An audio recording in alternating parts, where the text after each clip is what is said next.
ফ্যানদের অভিযোগ রেফারি শুধু রিয়াল মাদ্রিদের পক্ষে, টাকা দিয়ে রেফারি কেনে রিয়াল। ম্যানচেস্টার সিটির হারের পর কিছু মানুষ ঠিকঠাক সেহরিও করেনি, এই একটা বুলি আওড়াচ্ছেন। কিন্তু তারা কি আদৌ জানেন হ্যান্ডবলের নিয়ম? ভিনিসিয়াস জুনিয়রের শট একদম গোল লাইনে বার্নার্দো সিলভা ইচ্ছা করে হাত দিয়ে আটকান। ভিএআর চেক করে পেনাল্টি দেন রেফারি, সঙ্গে লাল কার্ড দিয়ে পর্তুগিজ মিডফিল্ডারকেও বের করে দেন। রিয়ালকে পেনাল্টি দেয় অনেকেই সামনে আনছেন গেল মৌসুমে এল ক্লাসিকোর একটা ভিডিও, যেখানে ডি বক্সের ভেতর চুয়ামেন্দির হাতে বল লাগে, কিন্তু রেফারি বার্সেলোনাকে পেনাল্টি দেননি। ইন্টারন্যাশনাল ফুটবল অ্যাসোসিয়েশন বোর্ডের নিয়ম অনুযায়ী বল হাতের স্বাভাবিক পজিশনে থাকলে হ্যান্ডবল হয় না, বরং যদি ইচ্ছাকৃতভাবে হাত এগিয়ে দেওয়া হয় তখন হ্যান্ডবল হয়।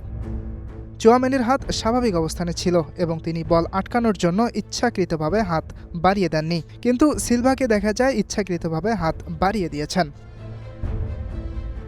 এছাড়াও নিয়মে বলা আছে হাতের পজিশন যদি লম্বালম্বি থাকে এবং হাত বডি লাইনের কাছে থাকে তাহলেও হ্যান্ডবল হিসেবে গণ্য হবে না।